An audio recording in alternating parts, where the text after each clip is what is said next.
Hello everyone, you're welcome once again to my YouTube channel, Research Made Easy. I hope everyone is doing fine.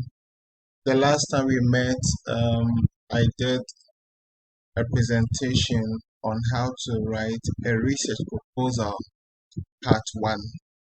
Today I am doing part 2 of um, that lecture or presentation. In the previous video, I explained what a research proposal is, and I also help you to understand the processes involved when you are writing a research proposal, from the background to the problem statement, research objective, research questions, significance of the study, scope of the study, organization of the study, and what have you. Today, I'm actually taking the background to the study.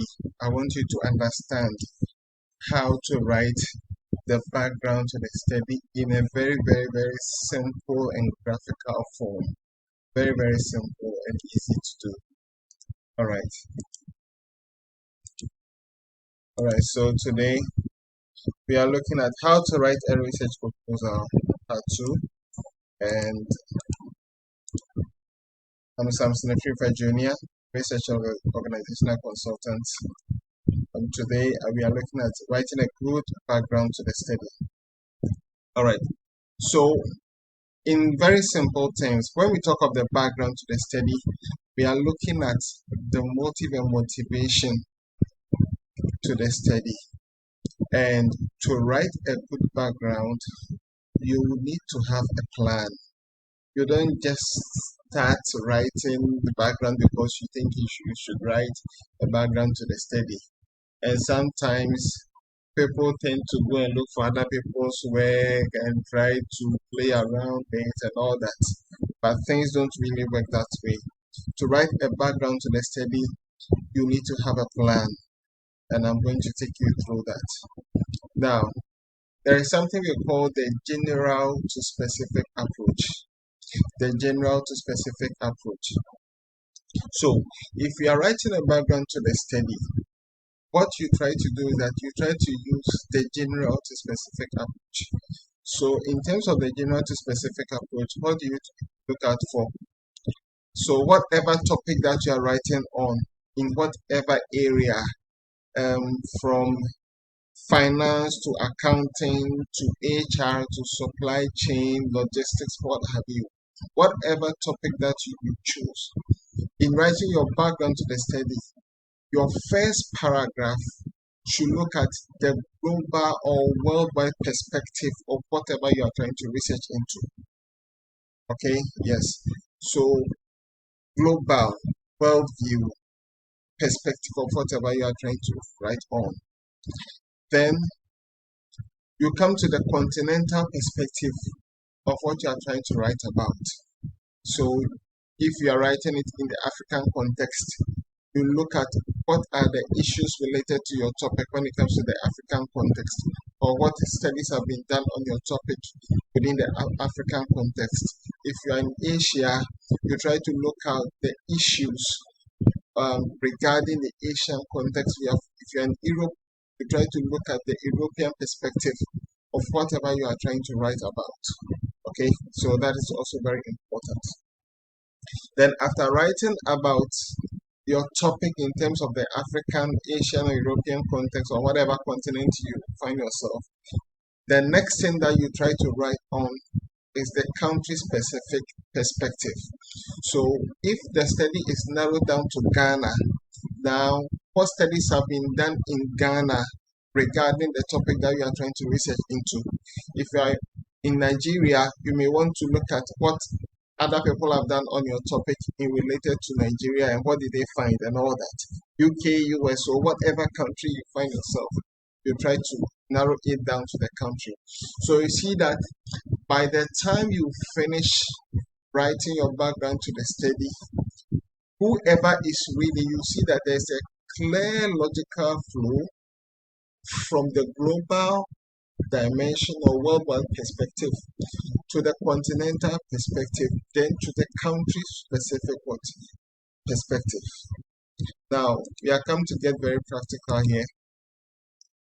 I'm giving a practical example of a topic in HR. So we are come to just apply the general to specific approach to this topic, for instance. Now, impact of leaders' emotional intelligence on employee job satisfaction in Ghana's banking industry. And you see, the last time we talked about the independent and independent variable and the context. So you see that this one, the independent variable is what leaders' emotional intelligence being measured against what employee job satisfaction, and then the context is Ghana's what banking sector. Now we are come to apply the general to specific group over here. So globally, what are researchers saying about leaders' emotional intelligence and employee job satisfaction? What are the discussions from the global perspective? So you look at it from that angle. Then we come to the African perspective. So if for instance, because the study is being done in Ghana, I look at Africa. What are the studies? What are the discussions going on revolving around what leaders' emotional intelligence and employee job satisfaction? Then I come to Ghana.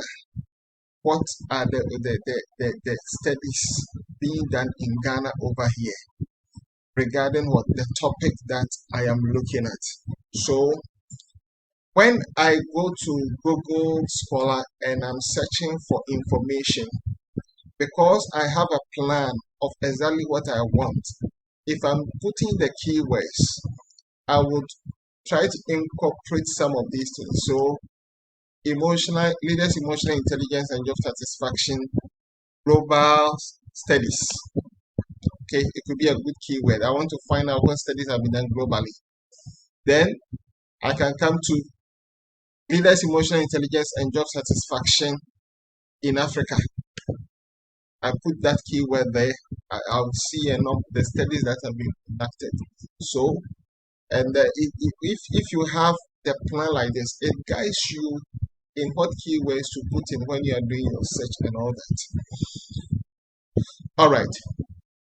So, when I am writing a topic on emotional intelligence and job satisfaction, there are certain things that I want to look at. There are certain patterns that must be part of my arguments that I'm trying to put across.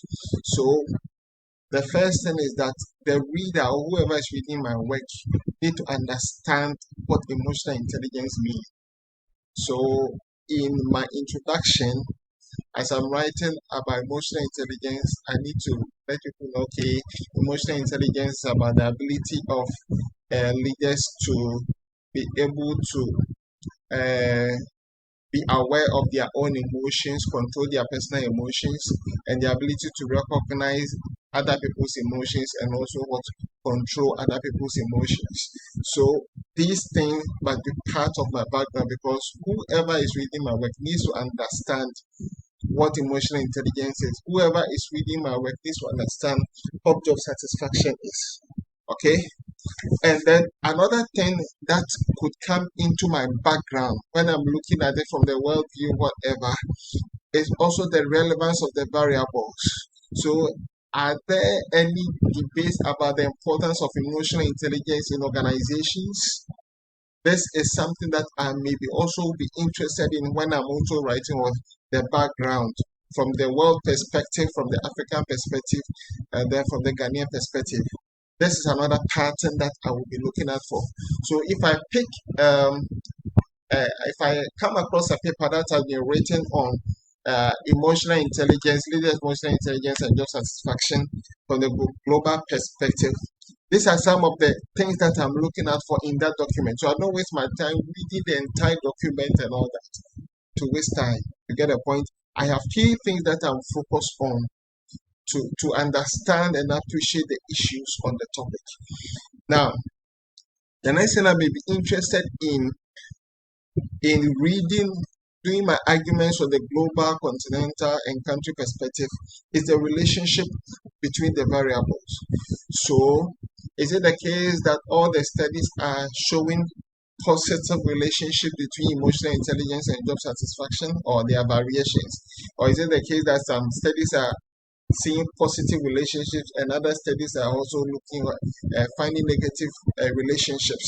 So this comes to me looking at the consistency of the findings. Is it always going to the positive direction or is it going to the negative direction? All these things help me to really make my arguments logically on the topic that I am doing. All right, so let's go to another topic in supply chain. So impact of supply chain integration on operational performance among manufacturing firms in Ghana. So I'm going to apply the same thing from the global perspective. What are the issues? From the continental perspective, I'm conducting Ghana, so Africa. What are the studies done on the topic in Africa? So normally, if you are doing your literature search for a master's program, maybe from the global perspective, you can look at 5 papers done on your topic. Africa, you can look at 3 or 4. And Ghana, since you can look at about 5 papers. Okay. And by that, applying these principles, you are going to be able to write a very, very, very good background. Whoever reads your work would appreciate your line of arguments and everything. So it comes across this one as well. When I am reading a paper and I'm looking at global perspective, I'm looking at some of these in the relationship between the variables, the consistency, the relevance of the variables to the study, all that. So just as you apply in emotional intelligence, it's the same approach. So whatever topic that you are doing, just follow this diagram. And at the end of the day, you see that by the time you apply these principles, you see that your background to the study becomes very, very, very solid. Another topic in finance, impact of internal auditing practices on financial performance among selected banks in Ghana. So still applying the same principles, the global perspective, the continent perspective, and then the country perspective. Okay, trying to identify the patterns, the relationship, the relevance, consistency, inconsistency, and what have you. Now, this approach is not the only approach in writing what a background to the study, but it is very good for writing most background to the study. I can say that 90% of topics in academia can be written using this approach, and it helps a lot.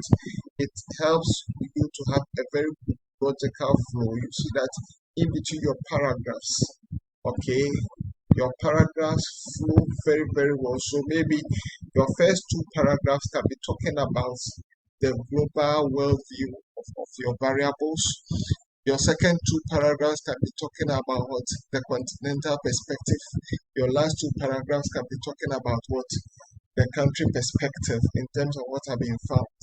And based on all these things that you find, you try to make a good case for the motivation for what for your study.